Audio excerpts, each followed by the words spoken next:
Um, at its very basic, the Global Virtual Design Sprint is a place where individuals and teams can get together. Excuse me, one second, I went the wrong screen. There we go. So basically, the whole concept of the Global Virtual Design Sprint is for an international group of practitioners and professionals to get together and practice virtual design sprinting, prototyping, and other methodologies online over the course of an entire month. Now, when I say entire month, I don't mean that it's going to take up every single hour of every week for the month.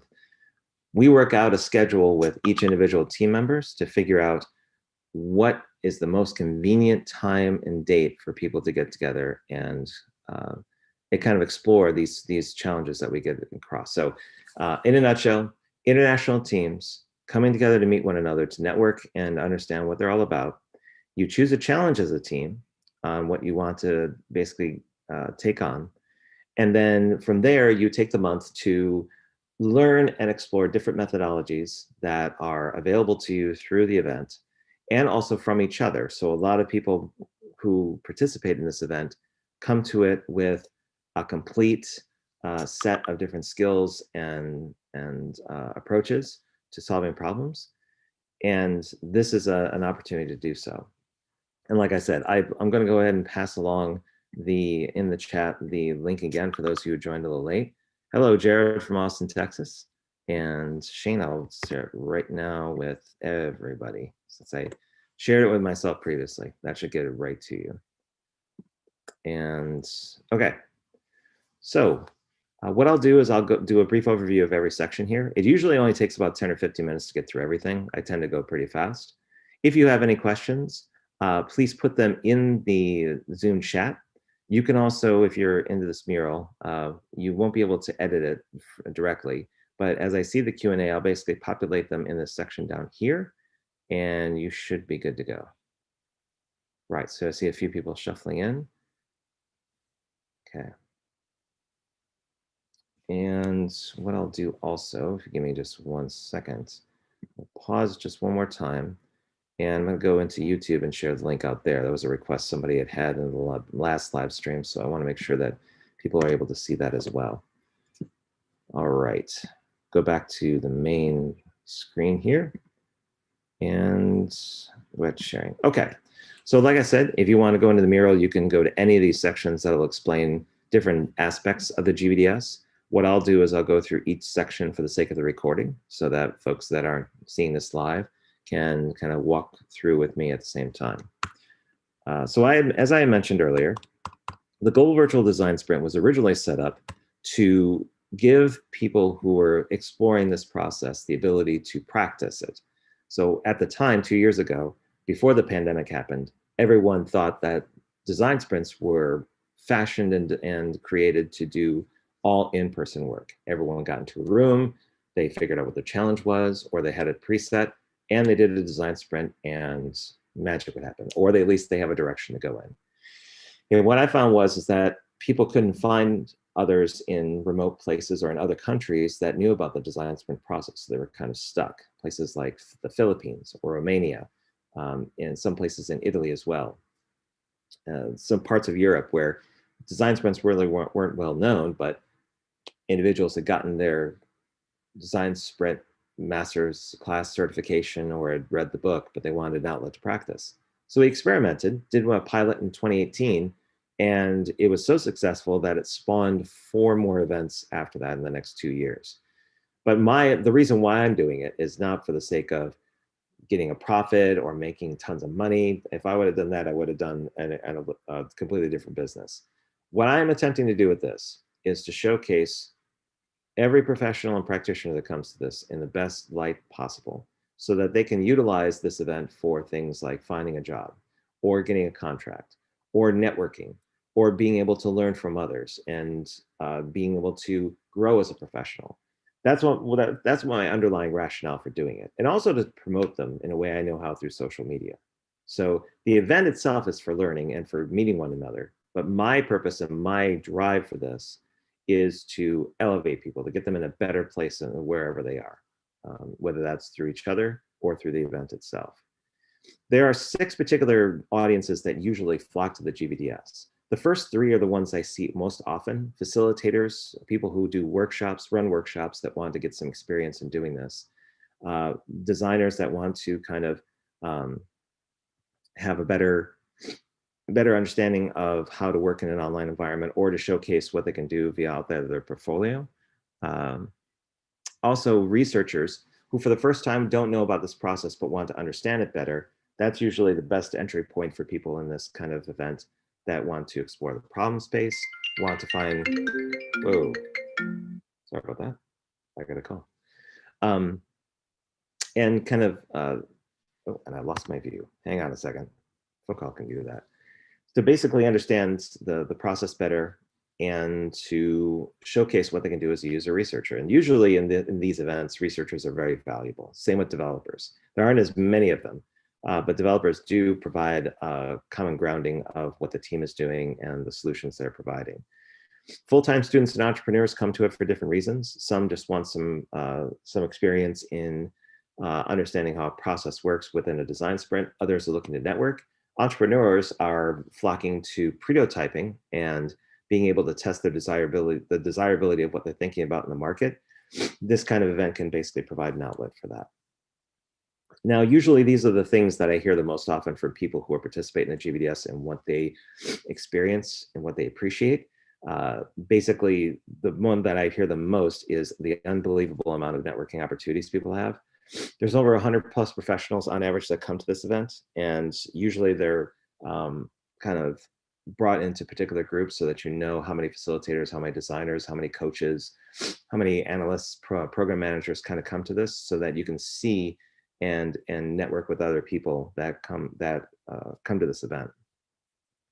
You also do a lot of learn by doing. So this is diametrically different from a lot of the offerings that are out there now, where it's a lot of informational theater. You pay a certain amount of money to listen to someone talk about their experience or their use cases or their approaches to different things.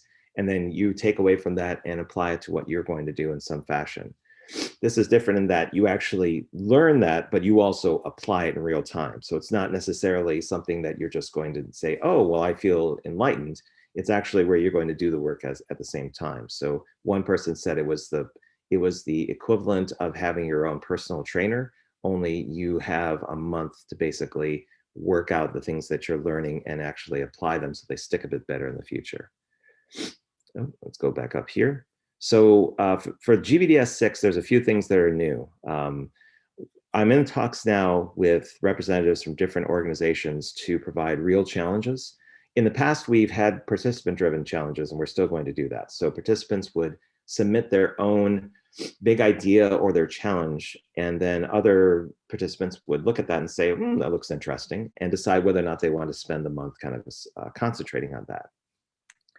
This year, we're going to, or this time around in May, we're going to, I think the ones I'm talking to this week are going to be like Sea Freight Labs, OpenIDEO, other organizations that are listed here, where we'll set up for participants a container or a bridge or a situation where we'll have particular things that have real consequence or are contests that are happening in the real world, and that these teams can elect as a team to kind of go in and check out what seems to apply to them, what interests them, so that even after the event is over, they can continue on with what they want to do, or if they want to continue with the challenge, they are welcome to do so.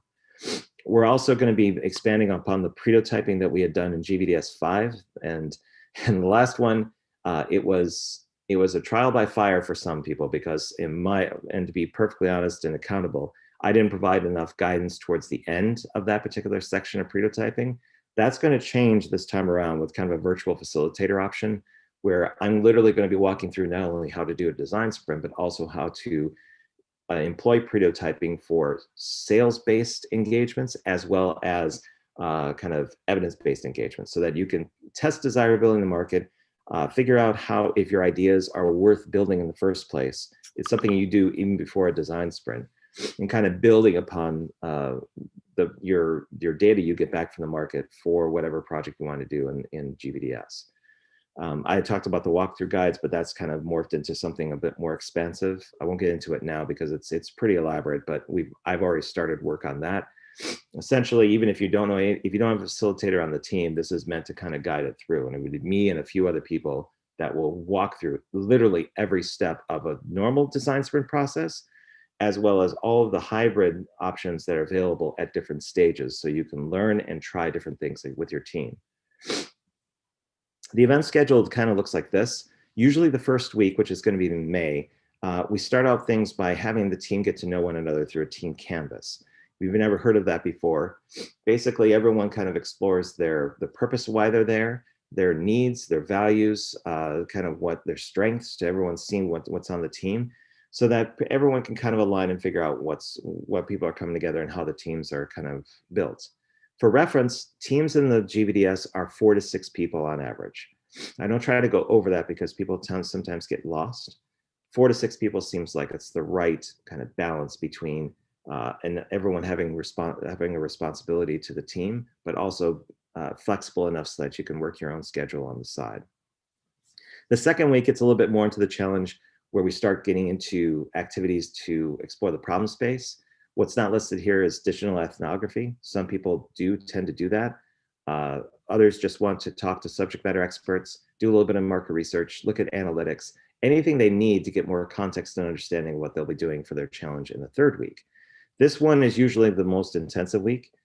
I usually recommend a maximum 2 hours a day or 3 hours a day where possible, where you can work together. Usually that's worked out way in advance in March or April. But the idea is that this week is where the majority of the work is done, and a lot of it is done asynchronously. So I'm not suggesting you have to take time off from work or you have to tell your family that you can't talk to them for a week. This is just to anticipate that of all the weeks in the month-long event, this is probably the one that's going to be the most concentrated and focused. Then finally, the last week is where we do two things. We kind of look at each person on the team, and it's peer-based, but we do something called the Spotlight Awards, where participants on each team will nominate each other for the work that they've done in private, and then we tally those up and we feature them at the end of this week. And those award winners actually not only get badges for social media, but they get discounts for future events. So if we do another GVDS in, say, September, they can carry that award forward, saying like, you were a valuable contributor to the event and you seemed really active. Then you're at a completely different price point. I'll get to that in a little bit. And we also do something called the showcase, or the GVDS showcase. So this year it's going to be a little different, whereas in the past we've had a platform on YouTube and other streaming platforms where teams would showcase what they've done and the work that they did. But we're also going to submit their work to those previously mentioned open innovation challenges. So they can get involved with something that's midstream, or they can start with something that's just beginning. But that would be the entry point for them to kind of get involved with something external to this event and decide for themselves individually if they want to keep on going with it. So that'll wrap up the entire month. And usually it's that last week is fairly relaxed. Some teams do iteration sprints or follow on the work of the week 3. But again, it's entirely up to the team and what they want to do. I don't prescribe any particular direction. I let the team decide for themselves. The time commitment usually looks like this. It's approximately 45 hours, and that's actually wrong. It's supposed to be in May, not April. We recently changed it so that we weren't going to be doing it in April. More people in the community wanted to do May. So it looks like this. Usually it's roughly about, I would say this says 2 hours in kickoff and then 4 hours for prototyping. If you combine both online and offline, it's roughly about 10 hours this week and the next week. So week 1 and week 2 both have 10 hours, even though it says 3 to 5 hours of preparation. Some teams do a little more. The week 3 is where it's a little bit more intensive, and then week 4 is where things calm down a bit. People either go off to do other things they've have on hold, or they get ready to kind of showcase what they've learned and done with one another. Now, originally the GVDS was free. It was free for the first 2 GVDSs. And then we started employing a fee. And the reason is because I had a hard time telling my wife that I was basically entertaining 350 people online for free and doing that as well as raising a child and having a full-time job. So I'm doing this basically so that this doesn't become an expensive habit, in quotes, that I've been told. And this is also to make sure that people get value out of what's being done here. So it's not just something you could throw away. This is a commitment to basically not only to yourself, but also to kind of improving yourself as a professional. And like I said, the early bird pricing is actually going to be in February. So this is going to be February 25th. I'll change this right now so that's accurate. Um, and if you have somebody that you know that's been in the GVDS before last year, this is usually where most people come in right here, whether referrals, they're students, they've been to the GVDS before. The early bird pricing is for people that are brand new to this, and that's going to be until the end of February. So you have plenty of time to decide if this is for you. We have partner events that are going to be coming up where they're similar to other things you've seen, where if you one purchase basically provides you access to multiple events. Those won't be announced until late February, early March, but they are there and they're coming. Also, something we started in the fourth GVDS is for people, especially with a pandemic right now. People are either out of work, they don't have a lot of funding. So I've done this with about a handful of practitioners where they say, look, I can't pay right now, but I could probably do something when things pick up towards the next GVDS. So usually it's about 6 to 8 months of bandwidth for people can kind of take their time, figure out when they can pay the entry fee, but they get in immediately to the event and participate. And then from there, we just kind of follow up with them to see if they, towards the, like I think about a month before the next GVDS happens, to say, you know, there was a promise to pay back about 6 months ago. Where are you with this? And then have a conversation about it. And again, that reiterates my whole thing that for me, it's not about the revenue generation of this. This is basically to validate it and make sure it's kosher with the family. For me, it's more about kind of elevating the practitioner and making sure the professional is in the best possible light. If you want to know more beyond this kind of short presentation of what I'm doing here, there's two things to kind of check out. We're going to have a community of practice meeting this Friday, and this is an example of all the different people that have come to it in the past and that are active within GVDS. If you want to check them out, I think even if in view mode in Mural, you can double click on any of these individuals and you'll have their LinkedIn profile so you can see what they currently do for a living, what kind of background they have. They're wide and varied. Some people here are listed as coaches, some are small business owners, others are scrum masters, and some people are very much into development. But whatever it is, you'll find that the people that come to this or that gravitate toward this are either, they're usually very busy, but they're also very committed to the kind of work they do. And I feature them here because, again, this is what this whole thing is about. Down here, there's different resources to check out in terms of like online. There's a sign up form here. I don't promote it because when eventually, if you go to the site, you'll figure it out. The GVDS website's here. There's a group on LinkedIn that we started as well. There's different articles that correspond to what our participants thought of previously of the GVDS. There was a webinar we did really early on a couple of years ago when we were first starting this up with Mural that lasted 2 hours. We did a ton of Q&A there, and there's a lot of valuable information if you want to get involved with this.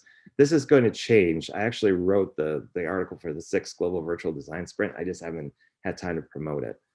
In the community, there's testimonials, there's a Facebook group, as well as a Slack group that we have available for people that want to join or check it out. There's also a showcase. So there's a YouTube video that the team in the last GVDS created that showed how a team came together and worked on something called Easy Teach Augmented Reality. And it has me in an unflattering view with a doggy on my head, of actual like dog toy on my head that my son put there because I was in front of the monitor too long.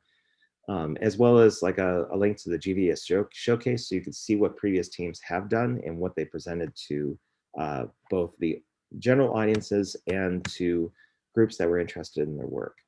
And then finally, if you want to see some of the examples that we've done in the past with GVDS, all the links are all here. These range from problem framing templates to what the team day one kind of format in Mural looks like.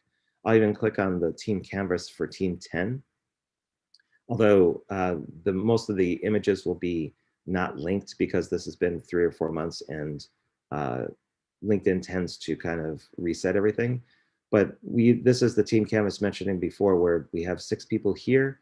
They all kind of go into what they want to achieve in the GVDS, what they're good at, their values, their needs, and then overall they align on purpose. And then we have a general discussion at the end, like the last half an hour, to kind of see what other people have observed through this, what they appreciate about what other people are bringing to the table, some things that they're aligned on when it comes to values and how, so that people can reaffirm whether or not they're working with the right folks or not.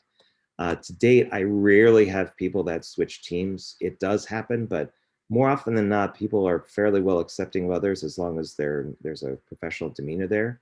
We do have a code of conduct within the GVDS that's put into the sign up form that happens that when you do sign up. So it's pretty clear on where your kind of boundaries are. And that's it for the presentation. I'm not sure how much time I took. It was, yeah, about 24 minutes. So I was a little more babbly than in the past. But if you do have questions, put them into the Q&A or into the chat, and I'll be able to kind of put them here and kind of answer them. So let me go over and check these out. Oh, wait a minute. I have to get out of my full screen mode. A second. For some reason, there we go. Whenever I'm in full screen in Zoom, it completely takes out the Q&A, which is weird. Okay, so the first one is by Shane Smart. I'm going to go here and let me go minimize the Q&A so I can see this. And Shane's question was, bring this over like this and enlarge it slightly. So the scene says where, when, and how could we submit challenges? Okay, so the answer to this one, and I'll bring this down here.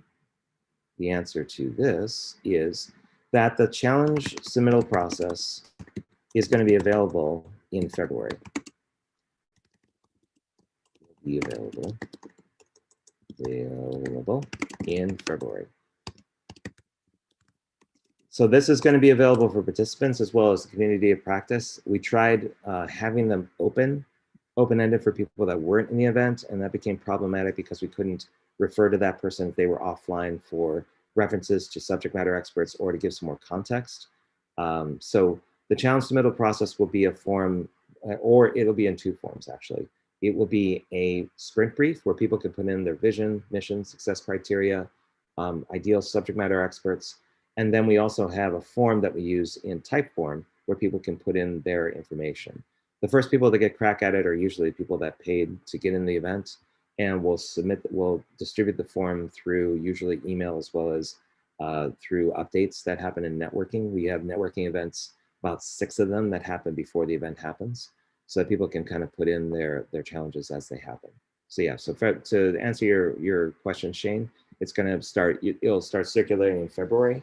For those who are outside of the event or not in the COP, it'll just be a general promotion of this is what we're going to be doing for challenges. Here's the ones that are coming together with other external organizations so that everybody's on the same page. Let's see. Says the Slack community link on this mural shows no link. Yep, so it probably expired. So let's fix that in real time, shall we? Let's go ahead and get out of this for a second. And I will go in and change this. So, yep, that's probably 30 days old. That's my fault. Give me 1 second, and I'll pause this really fast. Go into here. And I'll create a new link. See if that renders properly. There we go. So not this one, but this one. And that one should get you where you need to go. Also for the article, I'll change that in real time as well. Give me 1 second. Since I'm in the middle of switching things around a little bit, I'll go ahead and put this in there as well. So I'll continue doing the share. And the 6th one, there we go. That's looking much better. This one will give a lot of detail like you had just seen in the presentation. I wonder if there's anything else, but I think that's it. This one is the virtual design sprint events on Facebook. And that's a permission-based one because I'll try to keep it. I monitor that pretty closely just because I'll get requests from usually one or two fake accounts per week, same with the LinkedIn group, but that's usually something that just needs to be monitored. Otherwise, you just have everybody kind of come in their game like gangbusters. Let's see if we have any other ones that we have here in terms of things. So are these courses certified? Hi, Manny. Let me put that in there so that I have that captured as well. I'll just duplicate these two and bring them over. So the question was, are these courses certified? So this event, oops, not, I don't want to shout. So this event is not a masterclass or a series of courses. So this is not a certification process. This is essentially this event basically is an ability for people to kind of get together and practice what they want to learn. So I don't offer certification just because it would involve me having to do, and we tried doing this last summer with a mastery program for virtual design sprints. And it was too much to handle between that and organizing the event. So I would say this is more of an opportunity. I may change this answer later, but it's basically for opportunity for practicing process with an international team of practitioners working on a shared challenge, internal or external.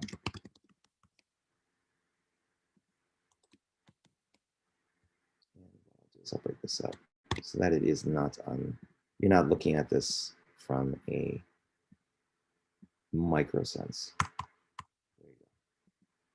This is a little bit more easier to read. And there was another question in a previous presentation on whether we'd use Miro or both. Because some people are very much into Miro or Miro rather than Mural. And the answer is, yep, we support both platforms. However, the templates are basically based in Mural, but there's a notion that we're going to be basically creating these both in Mural and Miro for GVDS 6. That's not confirmed yet because I know Miro pretty well, but it's just the bandwidth in terms of getting all that done and making it a reality. So it's definitely going to be in Mural. Miro will be there as well. I just don't know what form it's going to be in or what exactly that will be. I'm just checking. I think that's everything. Again, you can you can come back to the Mural link at any time, the one I provided in chat, and that should give you access to this in case you ever want to reference it. This particular article is, I'll link to this as well, but that's also, actually it's linked in the Mural, I'll put it in the chat. This one kind of goes into what I just talked about with the events. The sign up form is also here as well. Again, I'm available for any questions you may have about this. So if something comes up in the future, we want to know about referrals and other things, you're more than welcome to kind of get into that. Oh, and one other thing, what I should do is kind of go into the GVDS website really fast. This will be the last thing I show. Not just virtual. Let's try this again. I went a little bit too soon. Okay, so the website itself kind of gets into a lot of this. One thing that I correspond or I try to promote before is the testimonials from people that have taken this, that have gone through this before. All of these are clickable in terms of LinkedIn profiles. So if you want to find out the person behind it, you can basically go click forward and see what those are all about. There's a resources section that gets into orientation and preparation for what the GVDS is. And I've done this was back in GVDS 5. So I did joint recordings with people to give them to kind of not only introduce people that were part of the event, but also to give their perspective on things. And the templates, these are going to be updated with GVDS 6 as well as Sprint Week. I ran out of bandwidth to get all of these, but they're going to be updated for GVDS 6 probably by the end of February, so that all of this is pretty much set to go.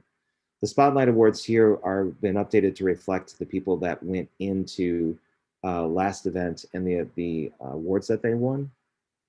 all of these are quotes from practitioners that worked with this particular person. I don't disclose their names unless there's a mutual request to do so, so that people want to write recommendations on LinkedIn, which is the commerce of that platform. I encourage those individuals to do that outside of this kind of mechanism. But these are all here for reference. Any of these practitioners can basically use these for their own purposes, which is the intent. And okay, that's it for now. I think that's pretty much it. There's no more Q&A. I'm just checking to see if there is, but I don't think there is. There's no more in the chat. If there's nothing else, I'll close this session down. But essentially, that's the Global Virtual Design Sprint in a nutshell. I'm available on LinkedIn if you want to connect with me at any point. And I'll get my profile up here so you can take a look. And I'll also put it in the chat too. The link. Nope. I'll go this way. So I'm usually on this platform all the time. If you want to get a hold of me here, that's the best place to kind of connect with me, ask questions about things that are happening with the event, links to anything you see here beyond what's included. And I'll, before I forget, stop talking about it. And here we go. Great, Gerard. And if you have any questions about it in the future, then please do. Or you can talk to someone. We're going to have, I think the best next step for everyone is just to check out what's going to be happening this Friday at Community Practice. Usually at this point in January, February, it's not very well attended, but the conversations are more involved, especially when we're talking about things that are coming up. And those are free for people to kind of get involved with as well. Even if you're not part of the community practice, we welcome outside voices if you want to kind of chime in and talk about things. So it's not necessarily self-serving. Could you please link the LinkedIn group link? Sure. Hang on 1 second. Did I not link that, Shane? Shane, you're becoming the Q&A for me because I can't get my act together this morning for some reason. Hang on. So this should work. This is the one you're talking about. This one. This is the one for the Global Virtual Design Sprint. I think you asked about the community practice before, and that was updated as well. Shane, let me know if I'm looking at the wrong link or the right link. This one right here. Let me check this out. Oh, community practice. Yep. So this is what Shane's kind of had me click on and I'm showcasing. This is an event that's happening during Hong Kong time by Iva Slada-Keko. And she's basically going to be hosting this as part of one of the events that we're doing. We don't have a community of practice site on LinkedIn, though there's been talk about doing that. We just had the GVDS basically act as a brand, as its own channel here. But the community of practice might actually get a home in its own right on LinkedIn. But yeah, these events usually are announced through the GVDS here, through this particular one. And there's another one coming up fairly soon for Clubhouse, which is an audio-only version, where we're going to first come into an event and then meet on Clubhouse and go from there. Let me go back to this and see if I'm still kosher with Shane. So Gerald says, I work at Do Tank, a design thinking powered consultancy with offices in Chicago and Glasgow, though I'm based in Austin at the moment. I run this by the lead business designer at our Chicago office who I report to and look up designers. Okay, great. Yep, please do. Any questions, just reach out and let me know if I can help at all with that conversation at all. Oh, sorry. Sorry, my fault, Gerard. I'm okay, my fault, because usually I see that and I think it's in the general chat. But if you're PMing me, just make sure that you're kind of like messaging me direct. If it says the panelist, it doesn't have the red marker to say what that's all about. So my mistake. I apologize for that. Let's see, I think I already got that one. Let me check on YouTube really fast and see if there's anything there, though I think that's generally passive with that one. Hey, Raul's there. Raul, I don't think you have any questions. I think you already know what this is all about. Raul Espinoza is a previous one in GVDS 3, and he occasionally checks out the vids that we have there. Okay, so if there's nothing else, I think we're good to go. Yep. All right, so enjoy the rest of your week. Thank you very much for coming by and checking us out. Again, if you have any questions or anything that comes up in the future, Best place to get a hold of me is LinkedIn. You have access to this mural through the link I provided in the chat. Otherwise, enjoy the rest of your day. Thank you for coming by, and hope you have a good week. All right. Thanks, everybody. Bye, Manny. Bye, Shane. Bye, Jerome. Talk to you later, okay? Bye-bye.